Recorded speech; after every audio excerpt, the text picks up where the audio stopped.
저는 오늘 첫 뉴스는 예상이 갑니다. 네. 제가 오늘 원래 첫 뉴스를 다른 뉴스로도 해보려고 했는데 네, 도저히 그럴 수 없는 뉴스가 나와서.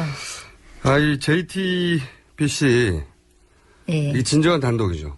진정한 단독. 네. 여태 최순실 씨 관련 여러 매체들이 단독이라고 주장해 왔는데 성격이 비슷했어요. 새로운 회사를 발견했다. 나는 또 발견했다.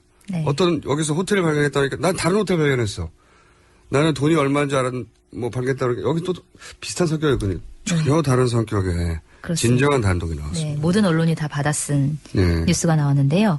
내용을 말씀을 드리면 그 최순실 씨가 박근혜 대통령의 연설문을 미리 받아서 일부 수정한 사실이 최 씨의 컴퓨터 파일을 통해서 확인이 됐습니다. 이게 이제 며칠 전에 지난주에 네. 고용태 씨라고 있었죠. 고영태 씨라고 최순실 씨의 회사에 차를 운전도 했다고 하고 네, 회사를 운영하기도 했고요. 네, 이사로 관련 회사 이사로 또 있었고 또 가방. 네, 박근혜 대통령의 가방을 만든 회사의 네, 회사의 대표였고 네. 또 펜싱 국가대표 출신이죠. 네. 그분이 이런 말을 한 적이 있어요. 주장이죠, 주장. 그때까지만 네, 하더라도. 맞습니다. 네. 최순실 씨가 가장 좋아하는 게 대통령 연설문을 고치는 거다. 네. 네. 근데 이제 여기 대해서 청와대에서는 얼토당토는 얘기를 하고. 네, 말도 안 되는 얘기라고 말도 안 되는 얘기라고 네. 했는데 물증이 나온 거죠. 그 주장을 뒷받침할. 네, 그렇습니다. 최 씨의 컴퓨터 파일을 통해서 확인이 된 건데요. 그 JTBC에서 입수한 최 씨의 사무실 컴퓨터에 저장된 200여 개의 파일 대부분이 청와대에 관련된 내용이었다고 하고요. 또 그중에서 대통령 연설문이나 공식 발언 형태의 파일이 44개였다고 합니다. 그리고 뭐 이것들을 이제 분석을 해봤더니 최 씨가 박 대통령이 실제로 발언한 것보다 길게는 사흘 전에 연설문을 열람한 적도 있었다. 이렇게 보도가 나왔습니다. 그러니까 미리 보내줬다는 거죠. 네. 그리고 이게 실제로 며칠 전, 그러니까 연설 이전에 이게 갔다는 것도 중요하지만 보도 내용을 살펴보면 파일에 이제 작성 시간이 있지 않습니까? 네. 이제 아래 한글 파일이라고 하는데 보면은 그 본인 아이디가 들어가거든요. 네. 그렇게 할 수도 있고 안 할 수도 있는데 어쨌든 파일에 작성한 사람이 누군지 알고 네. 파일을 작성한 시간도 나온단 말이죠. 네, 그렇습니다. 그런데 파일을 열어본 시간을 또 확인해 보면 그 작성하고 나서 몇 분 이내 네. 혹은 뭐 1시간 이내 즉시라는 거죠. 네. 작성된 즉시 보내졌다는 얘기겠죠. 그러니까 파일을 작성한 사람의 아이디는 청와대 내부에 그 비서관인데 네. 그분이 작성을 하고 나서 최순실 씨가 자신의 컴퓨터에서 열어본 것은 몇 분 후. 그러니까 작성하자마자 보낸 거죠. 네, 그런 거죠. 네, 미리 봤다보다 저는 훨씬 더 중요한 게 이거 같아요. 작성하자마자 보냈다. 가장 먼저. 네. 자, 어떤 파일들이 있습니까? 그 파일 중에. 네, 일단은 박근혜 대통령의 이른바 통일대박론의 방법론을 역설한 그 연설문이 있었는데 2014년 3월에 독일 드레스덴 연설이란 이제 부분이 있었는데 이게 보면은 대북관계 로드맵이기도 해서 극도의 보안 속에 내놓은 자료였는데 이거를 최 씨가 하루 전에 미리 받아봤다고 하고요. 그다음에 최 씨가 본 파일을 보면 붉은 글씨로 이제 표시된 부분이 있는데 실제로 이 연설에서 이 붉은 글씨로 표시된 부분이 바뀌어가지고 연설이 됐다. 그래서 혹시 뭐 최 씨가 수정한 게 아니냐 이런 이제 정황이 보인다라는 이제 보도가 있었습니다. 이건 뭐 대단히 개연성이 높은 추정일 수밖에 없죠. 이게 사실 원고를 태고하게 되면 저도 네. 이제 제가 작가 아니겠습니까? 아, 작가셨습니까? 네, 베스트셀러 책을 또 갖고 있는 작가 아니겠습니까? 네. 그러면 원고를 주고받게 되거든요. 근데 그 원고가 이제 한 페이지가 아니라 여러 페이지가 되면 네. 어디를 고쳤는지 서로 몰라요. 그러면 고친 부분을 색깔을 바꾸게 되거든요. 그래서 고친 부분을 색깔을 바꿨다고 알려주는 거죠. 그러니까 최순실 씨의 컴퓨터에 있는 파일이 붉은 글씨로 특정 부분이 돼 있다면 그건 이쪽에서 고친 이후의 파일인 거죠. 최순실 씨가. 네. 네. 그렇게 추정해야 되는 거죠. 고쳐놓고 보낸 거죠. 그럼 그쪽에서 그게 반영이 돼서 연설했다. 이렇게 볼 수 있죠. 네, 그렇게 볼 수도 있고 실제로 그 파일 안에 이 파일이 어떻게 수정이 됐느냐를 이제 보면은 그 파일 중에 일부는 컴퓨터 PC 아이디가 유연으로 돼 있는 어떤 컴퓨터에서 딸. 고쳐진 흔적이 나왔는데, 네, 그렇죠. 유연이란 이름은 최 씨의 딸 정유라 씨가 개명하기 전의 이름인데요. 그 유연이란 이름의 아이디를 가진 PC에서 이 파일이 고쳐진 흔적이 나온 겁니다. 그러니까 최순실의 딸 컴퓨터로 수정을 하고 그걸 네. 보낸 뭐 이런 흔적 중에 하나인 거네요. 네, 그러니까 맞습니다. 여기서 어쨌든 작업이 된 게 네. 받아보기만 한 게 아니라 네. 작업이 된 거라고 이제 추정할 수 있는 거죠. 네, 그렇습니다. 이 문제는 저는 뭐랄까요? 여태까지는 여태까지 사건 전개 성격을 완전히 바꾸는 그렇게 볼 수 있죠. 네, 진정한 단독이라고 보는 게 뭐 개인 비리다 혹은 뭐 공금을 이용했다거나 아니면 착복했다든가 뭐 이렇게 몰아갈 수도 있었거든요. 실제 그런 정황도 좀 있었고. 근데 이제 네. 연설문을 만약에 직접 먼저 보고 네. 그리고 그걸 고쳤고. 수정했다고 하면 이건 성격이 완전히 달라지는 거죠. 네, 그러니까 박근혜 대통령이 최순실 씨와의 관계를 차단할 수 있었는데 예전 같으면 이거를 보면 사실은 그 관계를 차단할 수 없는 정도의 뉴스라고 볼 수 있겠죠. 네, 관계를 차단할 수도 없지만 네, 이게 개인적으로 굉장히 큰 뉴스라고 생각하는 게 원래 이제 연설문을 대통령이 작성하면 독해라는 걸 해요. 네, 아십니까? 네, 기자니까 알겠습니다. 아시겠죠. 독해라는 걸 하는 게 네, 대통령 연설문은 그게 국정 지표거든요, 말하자면. 네. 대통령은 말로 정치하는 사람이란 말이죠. 저희 방송에 나와서 인터뷰 좀 좋겠지만 안 하신단 말이죠. 혹은 토론에 싸우기도 안 하고 오로지 말로 정치하는 그 자리이기 때문에 예를 들어서 뭐 이런 거 있지 않습니까? 뭐 버냉키, FRB 의장 한마디 하면 막 쭉 올라갔다 내렸다 하고 막 그러잖아요. 네. 그런 것처럼 대통령 한마디는 지표기 때문에 그 비서실장이나 수석들이 다 모여가지고 읽는단 말이에요. 맞춤법 고치는 게 아니라 네, 이 워딩이 국내 정치 혹은 정세나 혹은 분야에 미치는 영향이 뭔가 이런 걸 따져서 검토를 한단 말이죠. 네, 그런 다음에 연설문이 결정되는 건데 그게 한 자연인이 나중에 퇴고를 한다는 건 이분이 국정을 했다는 얘기예요. 네. 그리고 실제로 뭐 JTBC 보도를 보면 원래 다른 대통령 같은 경우에는 이제 대통령이 참석한 자리에서 독해를 하는데 박근혜 대통령 같은 경우에는 박근혜 대통령이 참석하지 않고 수석들 차원에서만 독해를 하고 그다음에 이제 박근혜 대통령한테 가는데 그 사이의 과정은 사실 알려지지 않았다. 이렇게 보도가 나왔거든요. 이제 일반적인 독해 과정은 제가 알고 있기로는 대통령이 참석해서 내가 이런 의도로 말을 집어넣는데 그럼 수석들이 쭉 검토를 해가지고 이 부분 늦차 빼자. 그러면서 최종안이 거기서 만들어지는 거거든요. 여기서의 독해는 초안을 만든 거죠. 네, 수석들이 그럴 수 있는 거죠. 수석들이 초안이 만들어지고 그런 다음에 올라간 다음에 최종적으로 발표될 때는 모르는 거 아닙니까? 지금 말대로 하면. 그러니까 최종적으로 발표되기 전에 아마 이제 초안이 취합돼서 올라온 것을 누군가가. 네, 네. 연설 기록 비서관이든 누군가가 최순실 씨한테 보내고 받은 다음에 수정된 거를 연설했다라고 지금 강력하게 의심이 되는 정황이. 네. 근데 이것과 관련해서 오늘 제가 중앙일보가- 말이 많습니다. 그러네요. 오늘 진행을 하시고 제가 뉴스를 읽고 실제로 이거를 보낸 사람이 중앙일보 보도에 따르면 그 최 씨한테 이 문서를 전달한 사람이 문고리 3인방 가운데 한 명인 정호성 청와대 제1부속실 비서관이다. 이렇게 이제 보도가 이름이 나왔어요. 특정됐네요. 네. JTBC에서는 이름은 안 나왔지 않습니까? 네. 중앙일보가 JTBC가 이 정도 하니까 우리는 이름이라도 내자 그러고. 뭐랄까요. 이런 뉴스를 보면 네. 지금은 모든 언론이 다 붙었잖아요. 근데 제일 처음에 붙었던 게 한겨레 아니겠습니까? 네. 한겨레가 초반에 사실은 사그라들 뻔했던 이 뉴스를 키웠죠.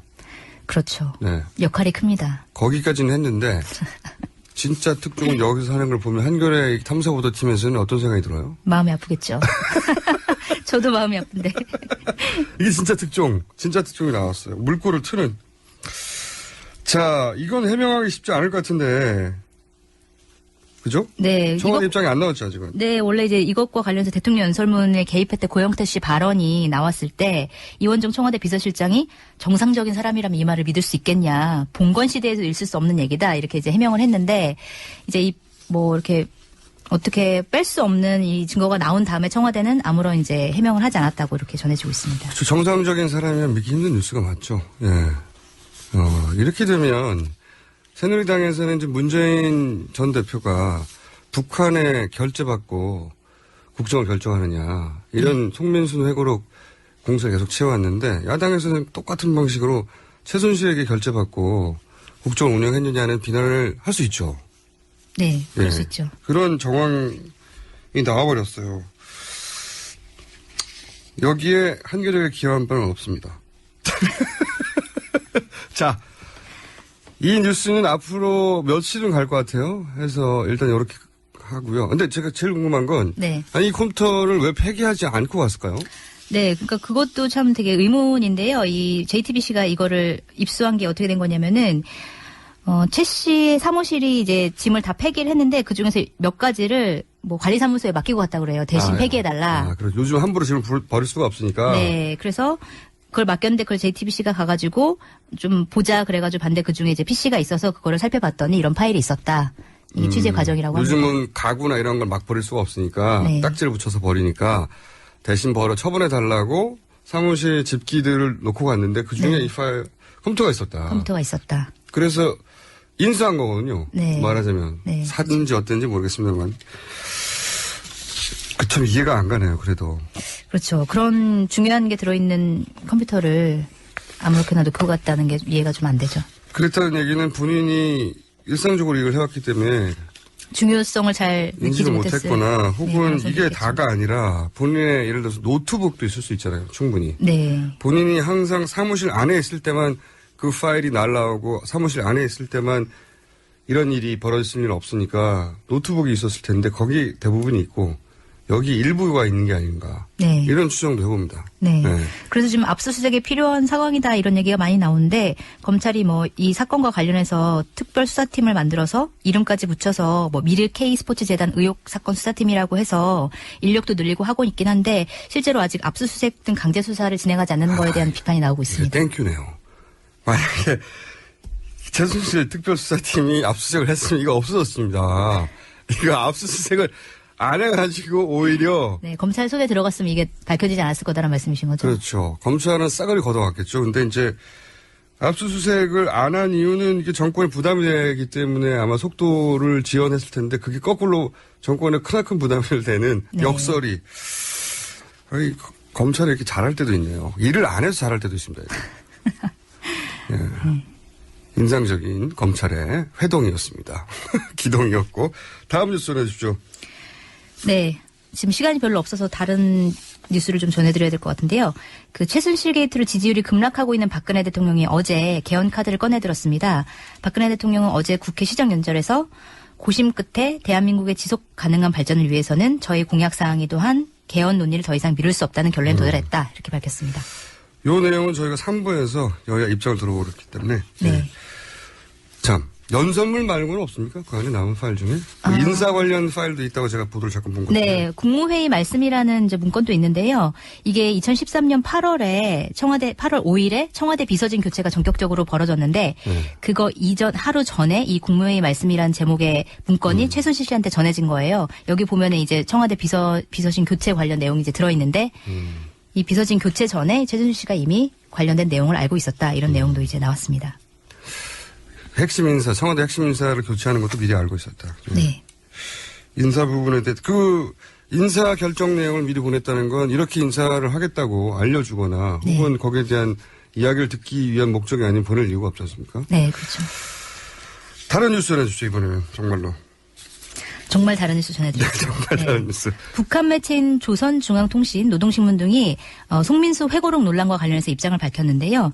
북한에서는 당시 남측은 우리 측에 인권 결의안과 관련한 의견을 문의한 적도 없고 기권하겠다는 입장을 알려준 적도 없다. 이렇게 얘기를 한 건데요. 그러니까 뭐 회고록 내용도 부인하고 문재인 전 민주당 대표 측의 주장도 모두 부인하는 그런 내용이었습니다. 뭐 북한 입장은 알겠는데 북한 입장이 크게 도움이 될 것 같지는 않습니다. 자, 네. 다음 뉴스. 어제 백남기 씨 강제 부검을 시도했다는 주말에. 네, 어떻게 됐나요? 그 이후로? 오늘이 말일 아닙니까? 네, 오늘까지가 이제 부검영장 유효기간이 오늘 밤 12시까지가 마지막인데요. 그 이철성 경찰청장이 어제 고 백남기 농민의 부검영장을 강제 집행하지 않겠다 이런 뜻을 밝혔습니다. 그래서 실제로 뭐 오늘 밤까지 강제 집행될 가능성은 없을 것 같은데 뭐 경찰 같은 경우에는 지금 영장을 재신청해서 지금은 이제 조건이 달려있는 영장인데 조건 없는 영장을 발부받는 게 어떻겠냐라는 의견이 내부에서 나오고 있다고 합니다. 이런 것 같아요. 위에서는 네. 영장을 집행하라고 한 거예요. 근데 경찰청장이 본인 임기 중에 벌어진 일이 아니지 않습니까? 그렇죠. 이 사안은 새로 부임했단 말이죠. 근데 이 부담을 다치기 싫어요. 그래서 네. 이제 어쨌든 근데 시키니까 위해서 왜냐면 김진태 의원 같은 경우에 하라고 네, 그렇게 주장하고 있죠. 예. 네. 안 하면 탓해야 된다고. 그렇다는 얘기는 안 할지도 모른다는 정보를 가지고 있었다는 얘기잖아요. 네. 검찰총장은 제스처를 이렇게 취한 거죠. 하라고 하니까 할 수 없이. 네. 제스처는 취하고 네. 실제로는 안 하고 그런 거죠. 넘어가려고 하는 정황이 네. 좀 보이네요. 재신청을 갈 수 있다. 이 사안은 재신청을 할 수 있을지 모르겠는데 법원도 이제는 기각을 해버리면 끝나는 거니까. 네. 그죠? 예. 그럴 수 있죠. 영장이 집행 안 되고 이 사안이 끝날 수도 있을 것 같다는 생각이 처음으로 듭니다, 저는. 법원이 기각시킬 것 같다라는. 네, 법원도 생각이 그렇고 나죠. 경찰 태도도 그렇고 네. 이게 너무 커져가지고 여기 이제 발을 담그기가 네, 두려워들 하는 게 아닌가. 발 빼는 수순 아닌가 싶어요. 저는 그렇게 생각이 드는데 어떻게 생각하십니까? 그렇게 생각할 수도 있다고 생각합니다.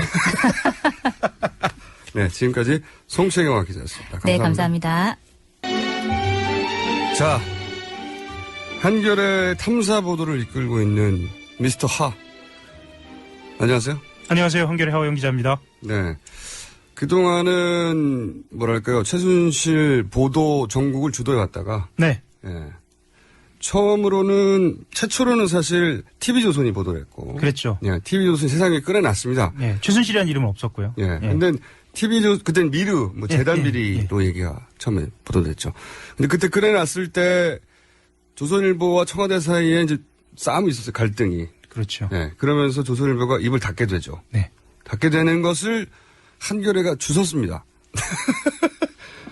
주웠죠. 네, 주웠다가 표현하는 게 맞는 것이 그 보도 과정을 지켜보던 한겨레 내부의 한 탐사 보도의 고참 네. 기자가 여기 뭐가 있다. 네. 이렇게 감으로 잡았다고 제가 들었는데. 감으로 잡았다고 보는 게 맞고요. 네. 근데 이제 그런 조언이 있었죠, 밖에서. 한겨레가 해야 하는 거 아니냐. 뭐가 있다. 예. 어쨌든 그렇게 시작할 때만 해도 여기까지 올 줄은 몰랐을 것 같아요. 몰랐죠. 예. 그래서 이제 막 파기 시작했거든요. 막 독일도 가고, 예. 뭐 등기부 등본 떼보고 막 여러 가지 하다가 네. 사실은 초반에 물꼬를 확 텄고 네. 그래서 이제 첫 호텔, 독일에 있는 최순실 관련한 첫 호텔을 찾아냈죠. 예. 부동산을 처음 찾아낸 게 한겨레입니다. 그런 다음에 이제 경향신문이 달라붙었다고? 예, 따라붙었죠. 예. 따라붙어서 두 번째 호텔을 찾아냈고요. 그렇죠. 한겨레가 두 번째 호텔도 찾아냈는데 보도를 아직 못하고 있는 상태였다고 제가 들었는데, 그죠? 예, 어제 했습니다. 네. 어제자로 했고요. 뒷북이었고요. 어쨌든 이렇게 한겨레, 그리고 경향, 그 다음에 JTBC가 그 다음에 붙었고요. 그렇죠. 예. 그리고 나서 지난 주말에 갑자기 본물이 터집니다. 맞습니다. 예, 본물이 터져서 대한민국에 존재하는 모든 매체가 다 달라붙었어요. 예, 프랑크푸르트도 지금 북적입니다. 그래서. 그러니까요. 그 도시가 굉장히 거주민도 적고, 네. 동양인 자체를 보기 힘든 동네라고 하는데 요즘은 한국 방송사들이 드글드글하고 기자들이 드글드글 한다고, 그죠? 예. 네. 제가 오늘 여쭤보고 싶은 건 두 가지입니다. 첫 번째로는, 제가 지금 간략하게 소개한 지금까지 전개 과정 있지 않습니까? 네. 그 중에서, 총 정리 한번 짧게 해주시고요. 예. 네. 고비라든지 아니면 뭐 예. 계기라든지. 특히나 왜 갑자기 언론들이 지난 주말 일제히 보도를 하기 시작했는지. 네. 그 전에 보면 지상파에서는 이 뉴스를 안 다뤘어요. 그렇죠. 다룬다 하더라도 이화여대 정도 짧게 다뤘고요. 예. 그리고 최순실 씨 이름도 잘 안 나오고 있다고 하더라도 여야 논란이 있다 수준이었지. 예. 뭐 호텔이 있다 이런 얘기 아예 안 다뤘습니다. 네. 종편도 안 다뤘고요. 이게 본물이 터졌단 말이죠. 네. 이 본물이 왜 터졌죠? 전체 과정 중에 굉장히 중요한 번곡점인데. 본물이 터진 거는 상징적으로 보이는 것은 사실 KBS의 방송이거든요. 네. KBS에서 이미 일부 알려진 바에 따르면 그 보도국에서 이제부터 마음껏 보도해라. 그러니까 왜 그런 물론 박근혜 대통령이 그 전에 엄정 수사 얘기를 했습니다. 네.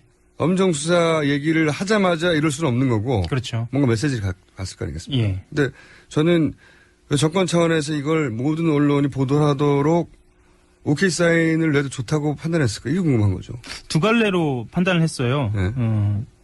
뭐 개인적인 이야기 겸 아니면 이제 언론에서 공감대를 형성하고 있는 이야기 겸 두 가지인데요. 보통 이제 최순실 씨를 오장육부라고 표현하잖아요. 그거는 이제 한겨레 표현이 아니라 그렇죠. 청와대 내부에서 나온 표현입니다. 나온 네. 표현이에요. 네. 근데 보통 오장육부 중에서도 뗄 수 있는 게 있어요. 맹장. 예. 뭐 그렇게 판단했을 수도 있을 거라고 생각합니다. 예. 아, 외과 수술적으로 핀포인트로. 예. 예. 하지만 아프죠. 아파서 정말 정밀하게 도려내자. 이 오장육부 표현은 이렇게 등장합니다. 살점을 떼낼 수 있지만 네. 오장육부는 생명과 관련이 있기 때문에 그렇죠. 뗄 수 네. 없다라고 이제 최순실을 표현할 때 그런 워딩이 청와대 내부에서 나왔죠. 예. 네. 뭐 제가 뭐 맹장을 너무 좀 희화했나 이런 걱정은 좀 드는데 어쨌거나 그 정도로 다급했다. 맹장의 심기까지 걱정할 일은 아닌 것 같고요. 그 정도로 다급했다라는 생각이 들고요. 이거는 이 사건의 전개 과정하고도 관련이 돼 있는데요. 처음에 TV조선에 이 사건이 등장했을 때만 해도 사실 이렇게까지 갈 줄은 몰랐다고 아까도 말씀하셨지만 그 다음에 최순실 씨가 K스포츠 재단의 이사장을 선임하는 데 개입했다. 네, 처음에 그렇게 시작됐어요. 그렇게 시작이 됐죠. 네, 인사 개입 2라운드죠. 정도. 예, 네. 이게 이제 발단해서 전개로 넘어오는 상황인데요. 그 다음에 어떤 상황이 벌어지냐면 독일 상황이 있습니다. 네. 독일 상황에서 K스포츠 재단의 직원들이 예를 들면 정유라 씨라든가 최순실 씨 딸이죠. 예. 뭐 이런 승마장이라든가 네. 등기 개인일을 봐줬다. 개인일을 봐줬다. 그러니까 인사를 개입했다 처음. 그다음에 그 K스포츠 재단 사람인데 그렇죠. 최순실 씨 개인일을 받았다 독일 같은 데 가서. 예, 그러면 이렇게. 이제 K스포츠 재단하고 최순실 씨하고 아주 더 밀접하게 그렇죠. 되는 거죠. 그게 두 번째 단계였어요. 그 다음으로 이제 등장하기 시작한 게 뭐 흔히 말하는 페이퍼 컴퍼니입니다. 네. 페이퍼 컴퍼니가 등장하기 시작하면서 돈 문제가 이제 돈 문제가 등장합니다. 그렇죠. 네. 돈 문제가 등장하고 이제 주변에 핵심적인 인물들이 본격적으로 등장합니다. 예. 그 돈과 관련이 돼 있었을 것이라고 생각하는. 3라운드죠, 그게. 이게 3라운드입니다. 네. 3라운드고 그리고 그 인물들이 점점 자기의 이야기들을 하기 시작해요. 네. 이게 점층법처럼 하기 시작해요. 처음에는 잘 모른다고 이야기했다가 최순실 씨의 활동에 대해서 구체적으로 이야기하기 시작해요. 그래서 저희들이 봤을 때는 왜 심경의 변화가 있었을까요? 아마도 뭐 그 중에 한 분은 실제로 초기에 재단에서 밀려난 분이거든요. 아하. 그 여러 가지 상황이 있었습니다. 그런데 그 재단이 제대로 굴러가지 않은 상황에서 알력 다툼으로 밀려난 분도 계시고요. 아니면 본인이 이것 좀 이상하다. 이 재단 자체가 이상하다라고 해서 물러난 분도 계시고 여러 분들이 계세요. 이 사람들이 각자의 목소리를 내는 거예요. 그래서 그런데 특이한 건 뭐냐면 이런 게이트 사건 같은 경우에는 그런 각자의 처지마다 목소리가 좀 다르거든요. 네. 근데 이번엔 그렇지 않아요. 그래요. 네, 이번에는 원래 이런 사건들은 자기 입장에서 바라보는 시각 그 면만 얘기하기 때문에 그렇죠. 서로 전혀 상반된 얘기도 하거든요. 예. 그래서 보통은 검찰 수사가 들어가면 진실 공방이 벌어지거든요. 예. 근데 이번 사건 그렇지 않아요. 다 똑같아요. 거의 일치해서 최순실 씨가 이 재단에 개입하고 있었다라는 걸 이야기를 해요. 그러니까 이 전체 일을 지휘한 사람이 한 사람밖에 없어서 그런 거 아닙니까? 뭐 그렇죠. 네. 그렇게 돼서 아마 사정기관 이제 흔히 이야기하는 수사를 지휘하는 기관들이나 정보를 수집하는 기관들에서는 더 이상 버틸 수 없었다라고 판단했을 거라고 봅니다. 그러니까 입장이 갈리거나 관계자들이 이야기가 다르면 서로 대립되는 거니까. 네. 이야기가 뭐 어떤 의미에서 물타기가 될 수도 있고 네. 지적될 수도 있는데 이게 다 똑같은 얘기만 하고 있으니까 버틸 네. 수 없었다. 첫 번째. 네. 예. 뭐 그 과정에서 아마 어제 JTBC에서 보도가 나왔는데 그러니까 지금 버틸 수 없었다는 얘기는 왜 지금 이렇게 입장이 확 바뀌었냐의 설 중에 하나인 거죠. 그렇죠. 예. 설 중에 하나고 아마 그랬을 것이라고 기자들은 판단하고 있는 설이죠. 왜냐하면 실제로 기자들한테도 그 취재원들이 태도가 좀 바뀌었거든요. 어떻게 바뀌었습니까? 그러니까 한 사람이 입을 열기 시작하니까 아, 이 사건 넘어갔다 이제. 예, 예. 그렇게 생각한 거죠. 자기 혼자 막을 수 있는 게 아니다. 예. 네. 다 넘어갔다. 그러니까 거의 동시에 이루어졌어요. 기자들, 그러니까 모든 매체들, 우리가 생각하는 할 수 있는 모든 매체들이 한꺼번에 보도를 하기 시작한. 대한민국의 모든 매체가 이걸 다루고 있어요 이제. 예. 예. 원래는 한겨레, 경향 그리고 그걸 받아서 TBS의 뉴스 공장에서는 열심히 떠들고 있었거든요. 예. 그래서 이제 독자성이 좀 있었고, 이게 좀 뭐랄까요? 섭섭하기도 하고 뒤따라온 사람들한테 뒤따라와서 다 덮어버리니까 물량으로. 어쨌든 예. 그런 이유다. 또 하나의 이유가 있어요. 그럴듯한데 그 설은. 예. 뭐 그런 이유가 사실은 결정적이었던 것 같아요. 결정적인 것 같고. 왜냐하면 사정기관이 조사를 해서 사정기관 선에서 어느 정도 그림을 만들 수 있어야 하는데, 네. 그렇죠? 사정기관이 원하는 대로 수사 결과가 나오려면, 네. 근데 그림이 나오기 힘들다는 거죠. 이게. 그렇죠. 그리고 이거 하나는 현장에서의 느낌인데 참고로 현장이라고 말하는 이유는 뭐냐면 이 탐사보도 팀이 있어요. 지금 하영 기자가 하필이면. 예. 그래서 이런 증인들을 만나고 돌아다니는 거죠 지금. 그렇죠. 예. 이건 뭐 보도하지 않은 건데. 머리 안 감은 지 오래된 것 같은데. 프랑크푸르트 얘기하겠습니다. 현장에서. 예, 프랑크푸르트 현장을 보면 모든 현장이 정리가 안 돼 있어요.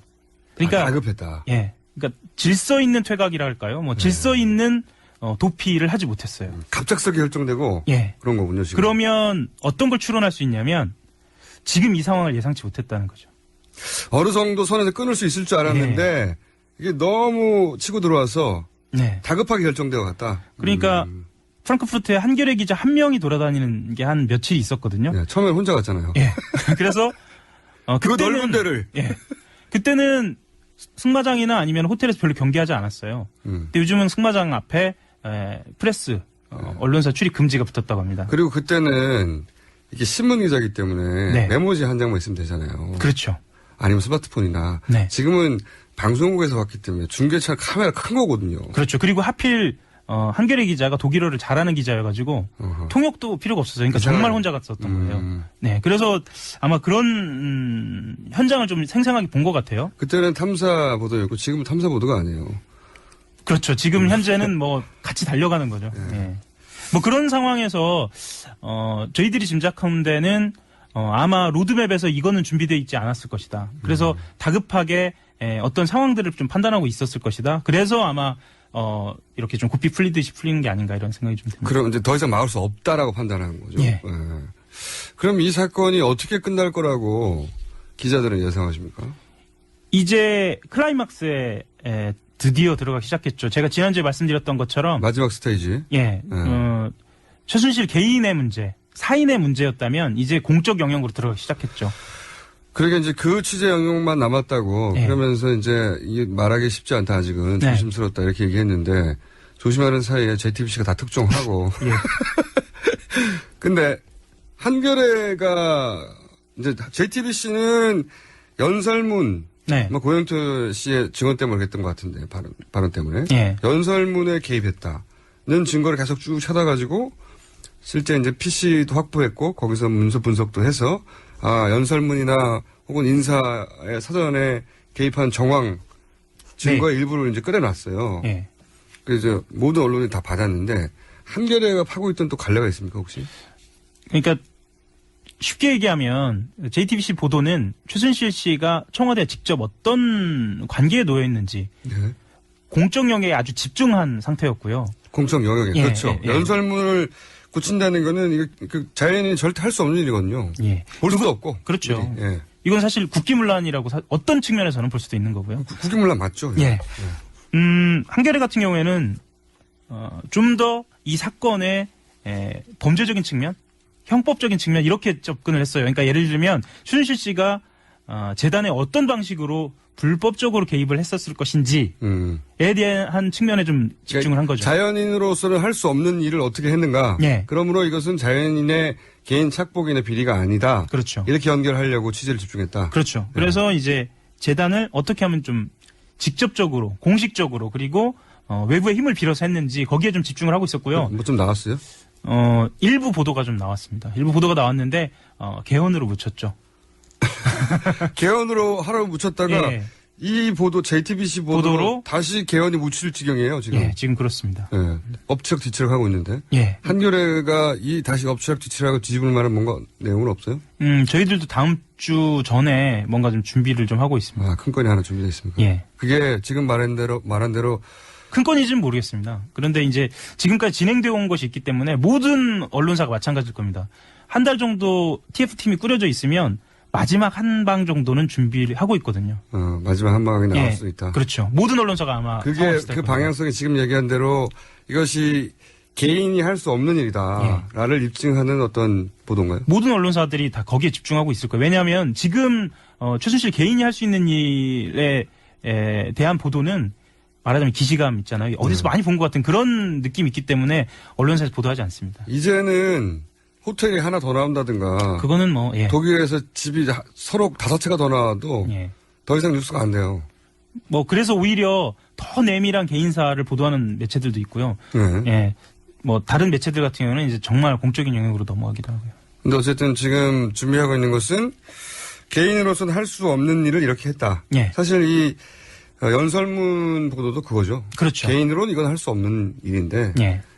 그런 사례 중에 하나가 아주 명확하게 나온 것이고 준비되고 있는 거 한겨레가 준비하고 있는 특종은 뭐 다른 매체들 다 특종 준비하고 있겠지만 그렇죠. 개인이 할 수 있는 또 다른 갈래에서의 증거물이 나올 것이다. 할 수 없는. 네. 예. 할 수 없는. 예. 네.